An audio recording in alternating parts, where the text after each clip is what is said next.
Welcome to Know Your Food, the podcast where we explore the world of food by speaking with farmers, makers, entrepreneurs, and experts who are reshaping how we think about what we eat.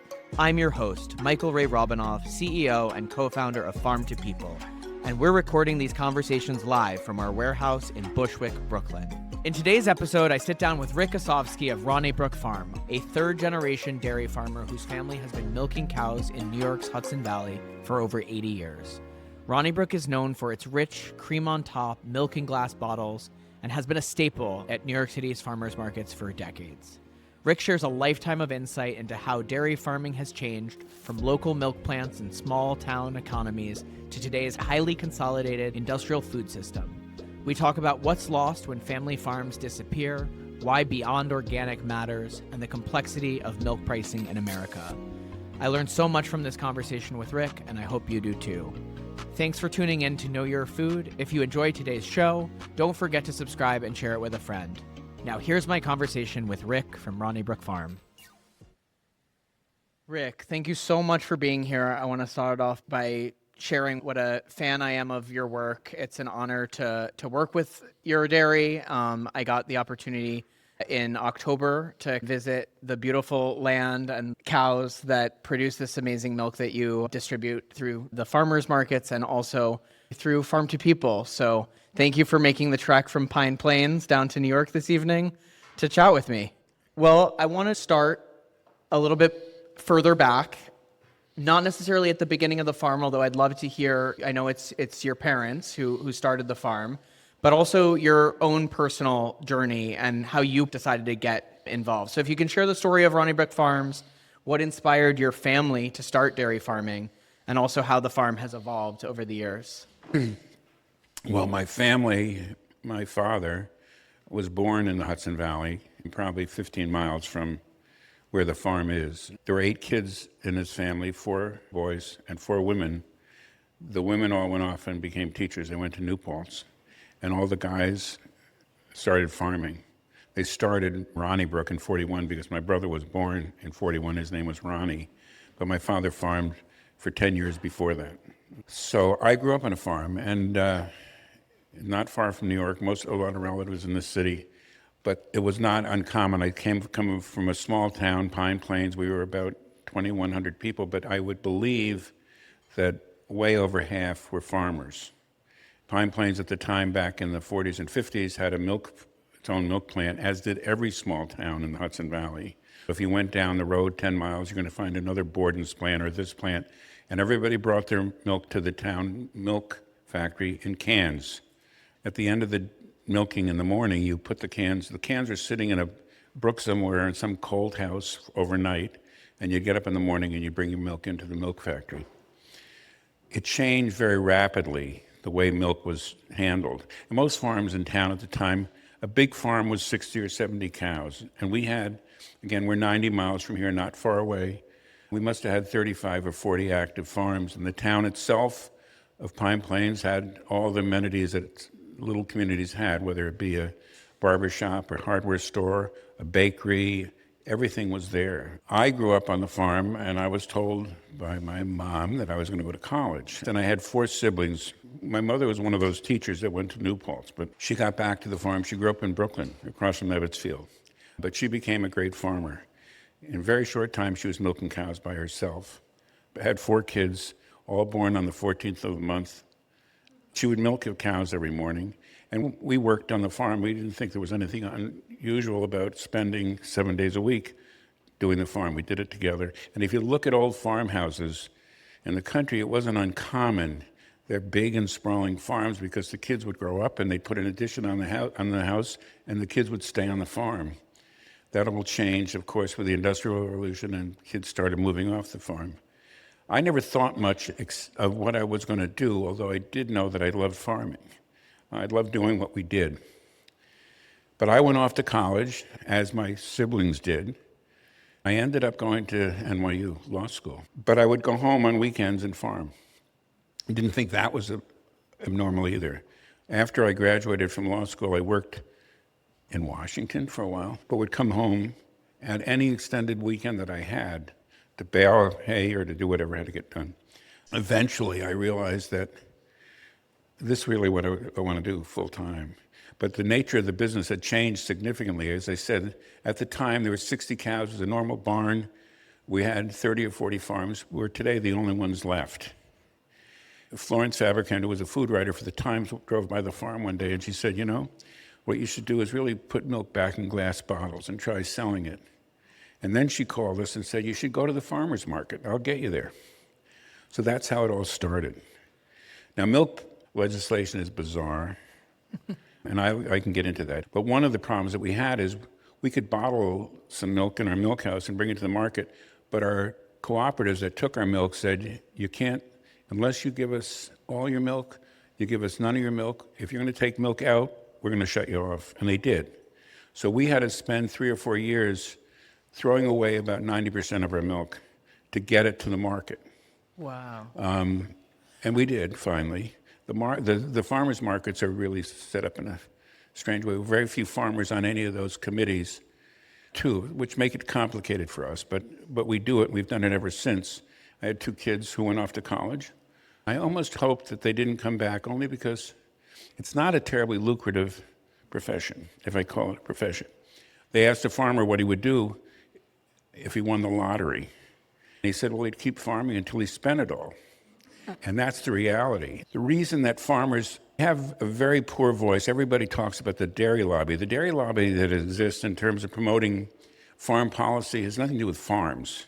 It has to do with manufacturers and the concentration of power and control over those that, in the milk industry, of those that process milk. We have very little control over it. But you do it because it's a lifestyle. It's not something you read about, it's something that you do. So even though my kids went off to school, I wanted them really to do something else where they could make some money. They came back. So I have 2 kids that are very active. My daughter's 52, older than I am. And my son is 48, and my nephew. And so it's really a family affair. Florence Fabricant saved us because manufacturing our milk has become the way that we survived. We were probably one of the first glass bottle producers of milk in New York in the late 1990s. They had all disappeared. There are more now, but it's still a struggle. It's hard work, but it's something that we all do and we all love, and we invite people to come and watch. What we have is some beautiful land, we have a family, and we have beautiful cows. One of the things that people don't understand is the relationship that farmers have with their animals. I have something I would read later on about we buy milk from a neighbor who has 4 girls at farm, and they're cow ladies, and one of their cows recently died, who was 21 years old. She wrote a story, an obituary for this cow, from the point of view of the cow's best friend, who's another cow. It was really quite nice, and I would read it to you later. But anyway, that's sort of our history. I love it. I wanted to ask, because I think, and we'll jump right, this was going to come later, but I think you're touching on it right off the bat. The average age of the U.S. farmer, and this is across not just dairy farming, but farms in general, is over 60. Right. I think that is a lot due to the fact that older generations of farmers are telling their offspring to do something else. Yeah. There's also the saying, no farms, no food. We need farmers. We need a new kind of system that supports our farmers better. You've been in this for your whole life, whether directly or indirectly through watching your parents and how the struggle has changed. Talk to me about that. How has that struggle changed? And then what are the opportunities that we should all be exploring about how to sort of reverse this trend? Well, it really is a struggle. Firstly, you have to understand food policy. I think the number one theory of food production in this country is cheap food. We gauge a lot of success on the percentage of the dollar that we spend on food. The United States spends the least amount of money as a percentage on food, and they pride themselves on that. So how do you get to that cheap food? You mass produce it. We are not terribly efficient in terms of just getting the product through. We milk 90 cows, and we have 4 people doing it. There are farms out there with thousands, tens of thousands of cows that do it with less people than we do. It's all done robotically. There's a farm in California milking over 100,000 cows that never see the light of day, and I will say this too, it's not uncommon. Organic and non-organic is something I would pursue as well, because some of those big farms are organic farms. To be organic, they base it basically on the inability or the prohibition about using antibiotics in treating cows. And that has become somewhat of, overrides everything that we do. Antibiotics have become the evil demon in this exercise. I tell parents, so we're not organic. Florence Fabricant has called us beyond organic. And I will get into that in a minute. But we do treat our cows. If we get a sick cow, we don't have many, but I would think over the course of 6 months, there might be 2 or 3 cows that have become very ill, and they'll die unless we give them antibiotics. And we do, because we're not going to let them die. What happens with that cow is she comes out of the herd, and she takes the summer off, or she takes the year off, and she relaxes, and she comes back. And I tell parents that are so concerned about organic, if your daughter or son becomes sick and you go to the doctor, do you even question giving them antibiotics to cure their malady? If you have an organic farm, you have to slaughter that cow. She has to go to McDonald's. So we're not organic. But we pride ourselves on being beyond organic, and that we do treat our cows. Our cows are outside. They do everything that an organic farm would do, except we save their lives if they're very ill. That's the difference. That was something I really wanted to touch on, which is the part of farming that when you get to labeling, everything becomes black and white, right or wrong, and you sort of remove the humanity, humanely raised products. And so I'm glad you're touching on that, because I think so much of this is more nuanced. And if you go and you talk, and I'm sure you talking to a customer at the farmer's market, they're like, oh, that makes sense. And I think on the flip side, and I want you to talk about this as well, is when there are big ag farms that are pumping their cows full of antibiotics sort of preventatively, there's this reverse issue, which is that there's a fear that we will all become antibiotic resistant, so that when your daughter is ill and needs those antibiotics, it might not actually help. Do you?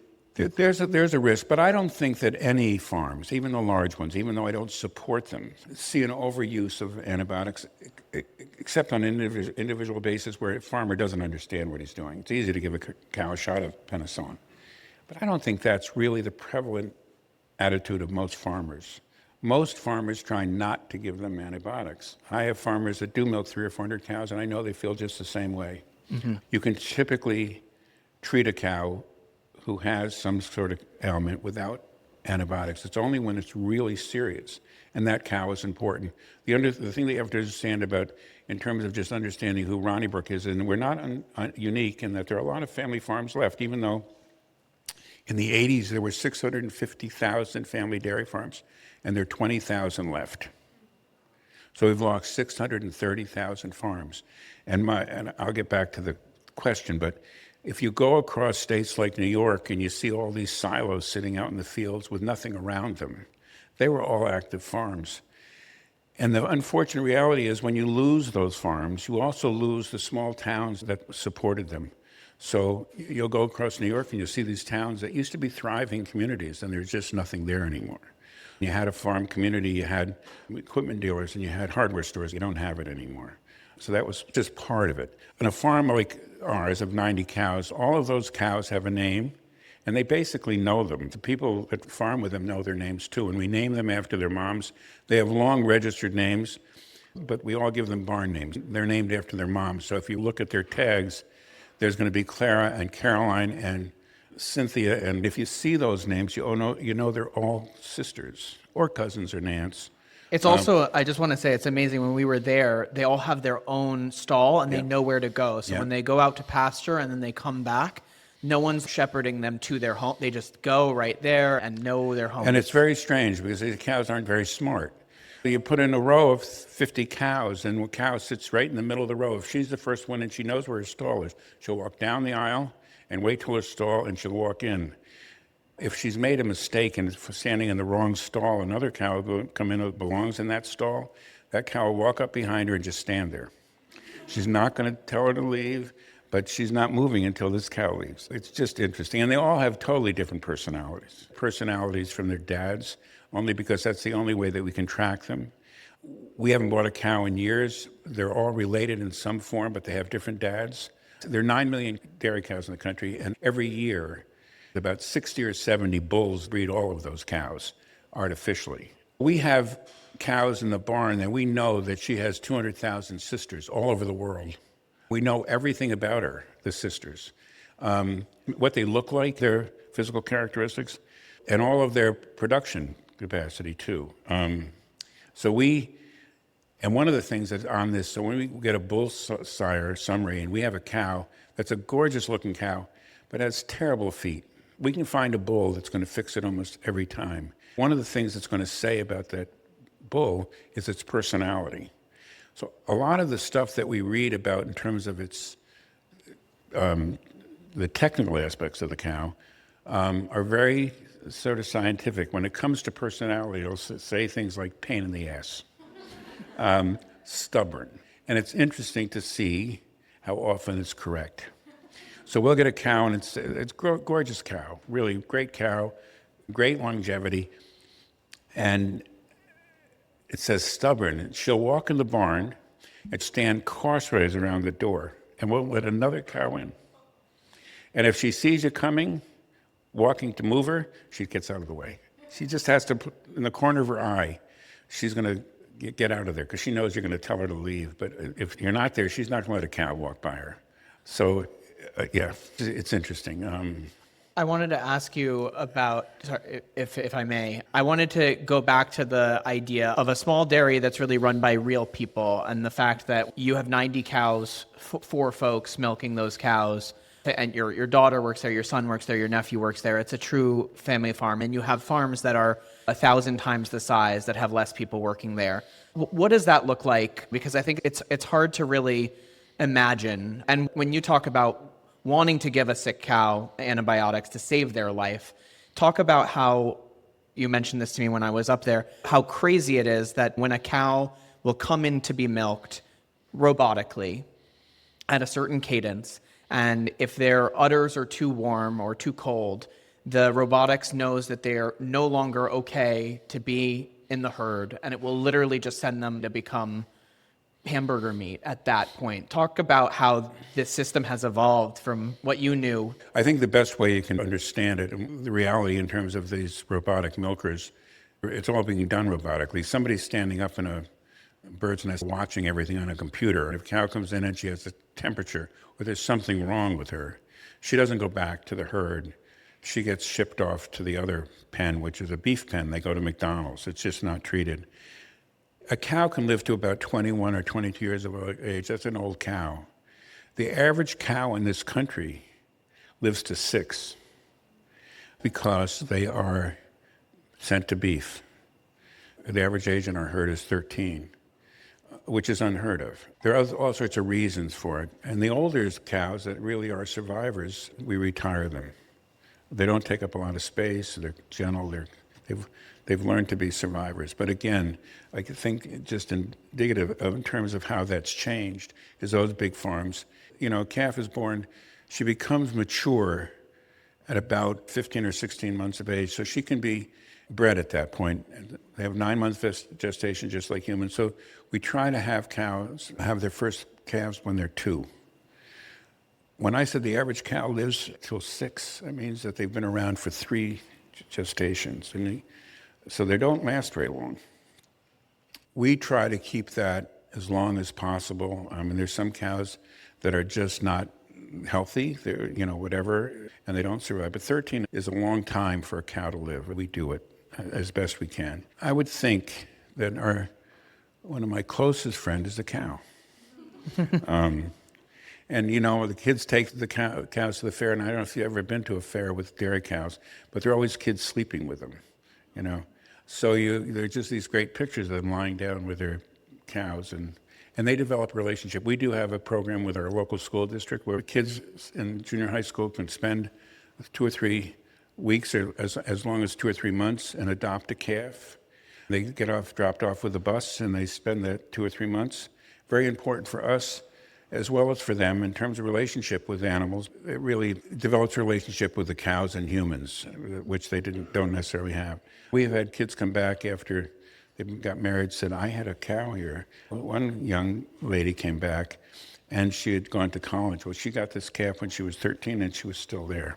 And she remembered her. This is where I want kids to not only come back and say, I had a calf, but want to be inspired to go start their own small dairies and be able to make a living. That's my utopian view of what I wish could happen. We would like it too. Unfortunately, the schools don't teach.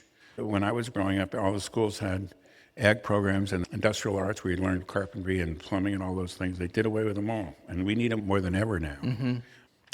Till it comes back to you, my question, because I think this was really interesting. I was at Stone Barns recently and saw Dan Barber, what he's doing with old retired dairy cows and how after 6 to 12 months, he's able to get the marbling back and they're all grass fed. What are your thoughts on that, especially as another source of income in an industry that's already so challenging? And I support those efforts completely. It's just that we don't have time. We don't have time. We do, historically, we would always have a cow that we would end up using for, our own use. There's a problem that people have too about animal agriculture generally. I think we're omnivores. We have eaten meat forever. I don't know if anyone is familiar with Temple Grandin, who's written about eating cattle and humane treatment of the way that process is done. She was most concerned about slaughterhouses and how cows were killed. I don't like to think about what happens to the cow, but I also think she's a gift to us in terms of everything she does, whether it be milk or meat or whatever it is. And I believe that we have evolved over the last 15,000 years, drinking both milk and eating meat. And meat we've eaten much longer than that. We also get condemned all the time because we keep these cows pregnant all the time. Right? They're just baby machines. Well, the reality is cows come into heat every 30 days. We have no control of. If she has a baby, 30 days later, she's in heat. If she were outside in her natural habitat, she'd be pregnant all the time. We don't do that. The cow, as I said, his gestation is 9 months. She has a baby. She milks for 300 days, and then we call it drying her off. She doesn't milk for could be as long as 60 or 70 days. She can just do what she wants or even longer. And then we bring her back. So she has a break, unlike cows in the wild, which would never not be pregnant. And if you have a bull around, she'll be pregnant in 30 days. It happens. So anyway.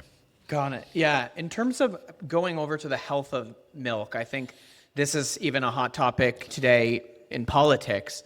You have organic milk, which we talked about, but you also have, going more into like what happens and how milk is processed. You have pasteurized milk, which is what you sell primarily, cream on top milk, but there's also homogenized milk. And I think you've spoken to me about this in the past, and I think it's so interesting why we homogenize, and I'd love for you to talk more about that, and then some of the reasons why homogenized milk is harder for us to digest and has maybe led to some of the issues with dairy consumption today.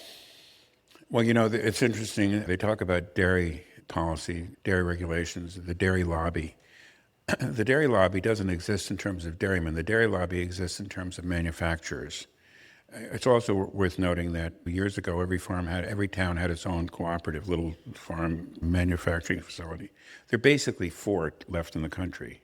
So all that milk is controlled by major mega companies. Back in the 30s, during the Depression, when they developed these regulations concerning milk, they did it because the general consensus was that kids needed milk. It was just vital that in order for them to grow up, they needed cow's milk. In order to have milk, they needed farmers. So they created these very obtuse programs where they were going to guarantee that there was going to be always enough milk around and that the farmers are going to be able to survive. Not get rich necessarily, but survive. What's happened since then is that kids don't drink milk anymore and all the farms disappeared. But those programs still exist. Every program that was adopted in the 30s has basically not changed, and they're so archaic. If you were to ask a farmer how he gets paid for his milk, he would have no idea. Because you don't sell milk as a quart of milk.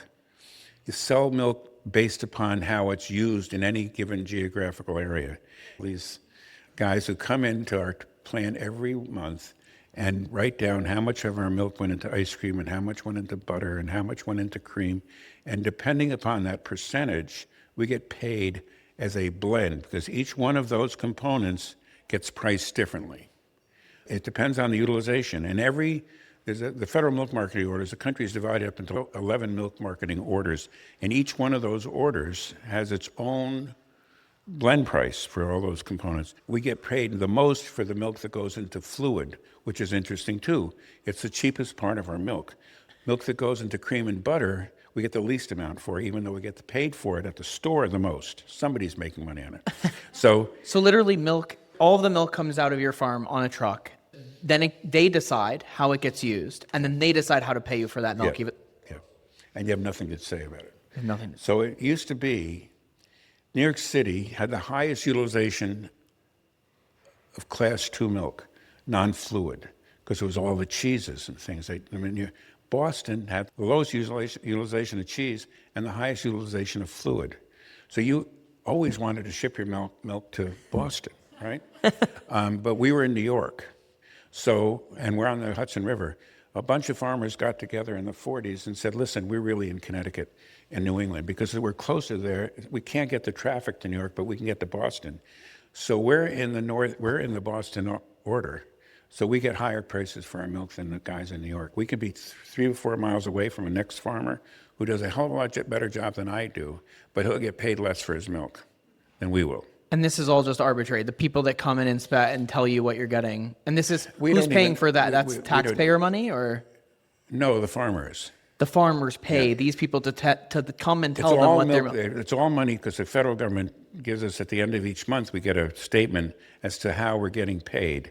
And it tells you how. We not only pay for those guys, we also pay the plant, the co-op that process our milk. It's called the make allowance. So not only do we get deducted for whatever it is, on part of it they'll put down make allowance. So if the cost to the manufacturer of our milk, and it could be any of those milks on the store shelf, because even though they've got a lot of different names, they're basically all the same company.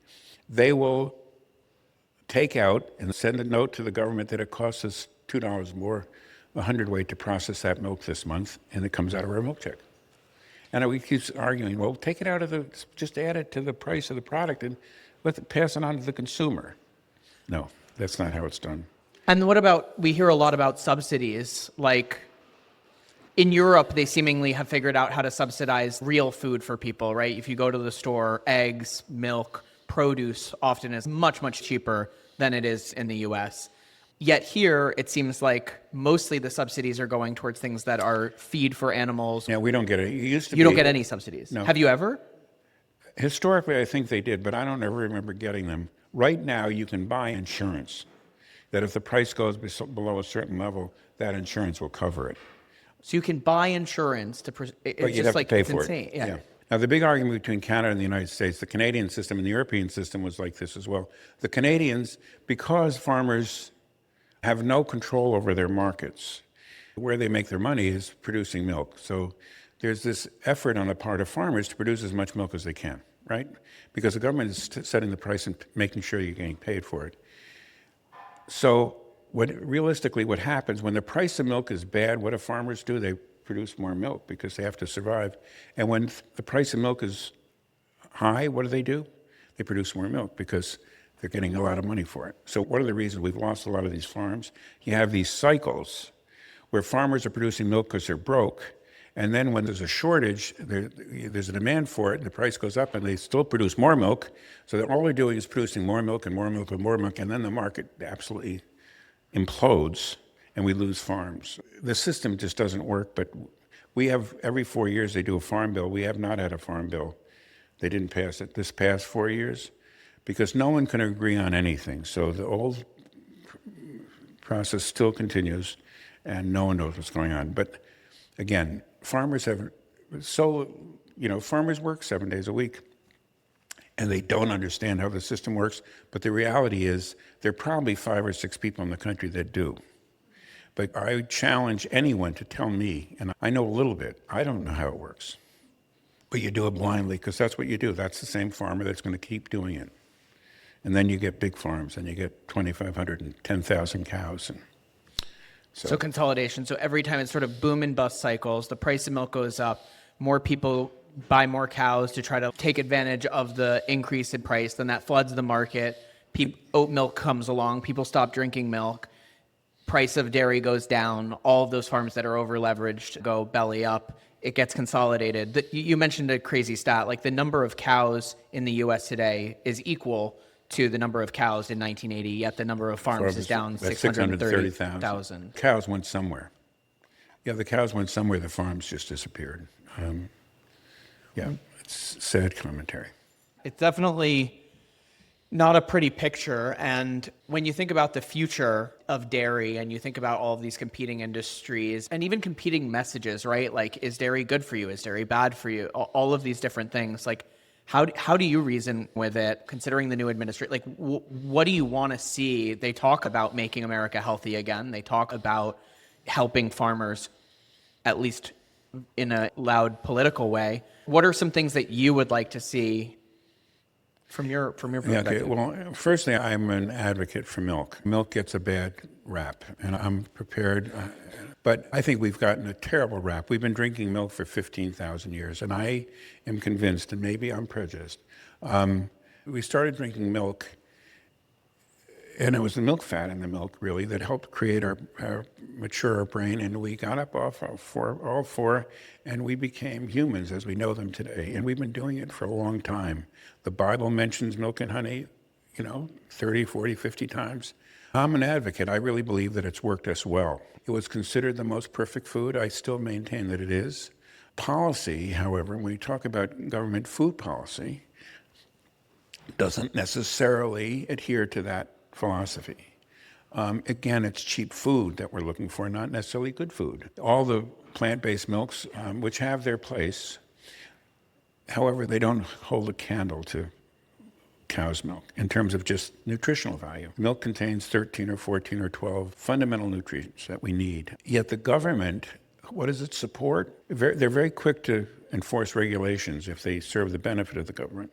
But there's a very specific regulation that says the term milk is the fluid that comes from the mammary of a mammal. So when they started calling it oat milk and nut milk, farmers all went to Washington, screamed and yelled, but you can't call it milk, there's a regulation. We're inspected every week by regulators. How are you letting this happen? And they just turned a blind eye. It didn't matter what we said. And it got to the point where they said, well, it's too late now. I mean, everybody knows what it is, so we can't change it now, but you let it happen in the beginning. I mean, that's when you shouldn't have let it happen, but you did. The money the government has spent on supporting those alternate milk forms, it pales in relation to the amount of money that dairy farmers get. But that's big business, that's corporate America. They spend more money on lab-based foods, including milk, what they're doing in terms of research, than they do on just defending us for what we are. I don't know how many people are familiar with the fact that whole milk is not allowed in schools. You can only drink low fat and skim. The reason that happened was 15 years ago, and they called the nutritional guidelines for Americans. Every 4 years they convene a hearing in Washington, and they go over the food in schools and military and stuff. 15 or 14 years ago, they said, that we have a real problem, that kids are really fat. We got to do something about it. It was very easy observationally to say, okay, we're going to stop selling. Let's take whole milk out of the schools. It's fat. It's called full-fat milk. Full-fat milk is 3% fat. That's pretty low in fat when you think of something 97% fat-free. And I've always said you could do it 97% fat-free as opposed to 3% fat. But no. So anyway, they did adopt it. 4 years later, they revisited, and the group that made the recommendation said, we got to be careful here, because I don't think it's working. I think kids are not any thinner. So they do it 3 more times, and now kids are much fatter, right? More obese, I'm sorry.